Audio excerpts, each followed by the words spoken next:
Oke, standby, kamera ready, sound ready, 3, 2, 1, action. Assalamualaikum warahmatullahi wabarakatuh. Halo semuanya, perkenalkan nama saya Saifuddin. Saya biasa dipanggil Sae. Saya dari Fakultas Ekonomi dan Bisnis, Program Studi S1 Manajemen, Universitas Mercu Buana. Pada kesempatan kali ini, saya akan membahas mengenai penerapan pendidikan kewarganegaraan di Indonesia pada saat ini. Pendidikan kewargaan atau biasa yang kita sebut dan kita singkat PKN sangat penting dalam membentuk karakter, identitas, dan kesadaran berbangsa dan bernegara di kalangan masyarakat, khususnya seperti generasi muda seperti kita ini. Kalau Anda ingin tahu, ikuti saya terus.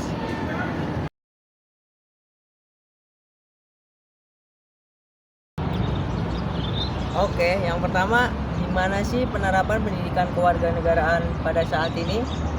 Yaitu pendidikan kewarganegaraan saat ini masih diajarkan di berbagai tingkat pendidikan formal, yaitu seperti contohnya dari SD, SMP, SMK, bahkan di perguruan tinggi.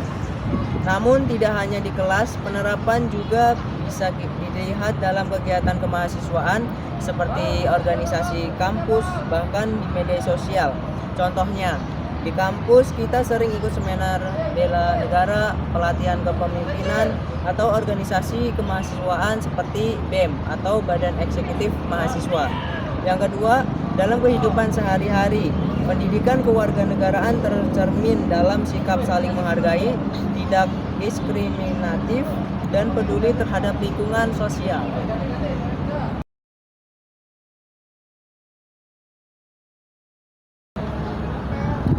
Adapun hasil dari penerapan pendidikan kewarganegaraan Indonesia. Hasil dari pendidikan kewarganegaraan bisa dilihat dari beberapa indikator, yaitu yang pertama, meningkatnya partisipasi pemuda dalam kegiatan sosial dan politik. Yang kedua, mahasiswa yang lebih peduli terhadap demokrasi atau HAM dan anti korupsi. Yang ketiga, banyak gerakan sosial muncul seperti gerakan peduli lingkungan atau kemanusiaan. Contohnya, saat pemilu banyak anak muda ikut kampanye damai, jadi relawan KPU, atau menyuarakan opini dengan cara sehat dan media sosial.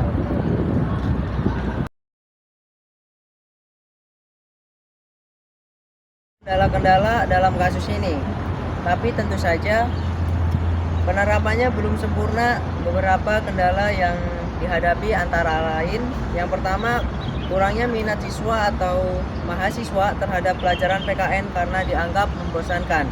Yang kedua, pengaruh media sosial yang kuat dan kadang menyesatkan. Yang ketiga, masih banyaknya hoax, ujaran kebencian, dan intoleransi di kalangan generasi muda.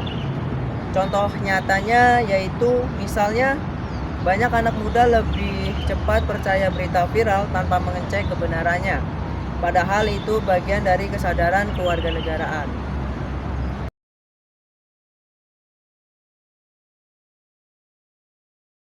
Dan kita pun mempunyai solusi-solusi untuk menghadapi semua ini.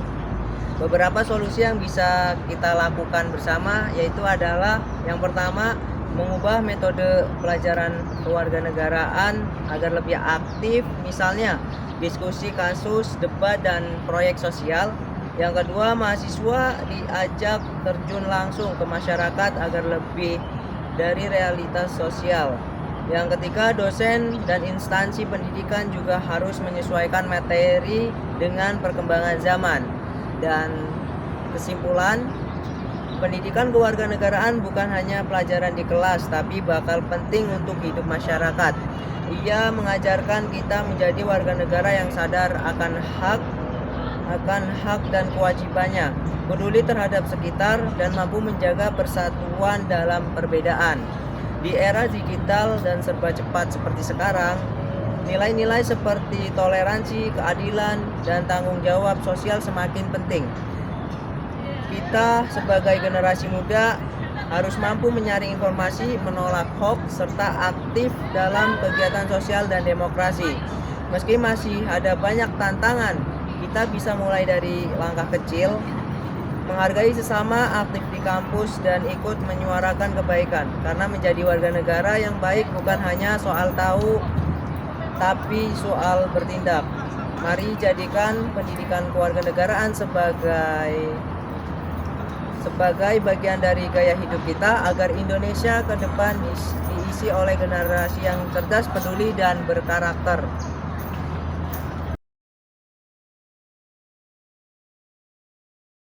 Guys, adapun saran dari saya yaitu saya menyarankan agar institusi pendidikan terus berinovasi dalam menyampaikan pendidikan kewarganegaraan, dan bagi kita sebagai mahasiswa, apalagi kita kan mahasiswa Universitas Mercubuana, penting untuk tidak hanya memahami nilai-nilainya, tapi juga mengamalkan dalam kehidupan sehari-hari dan menyontohkan kepada masyarakat di lingkungan kita.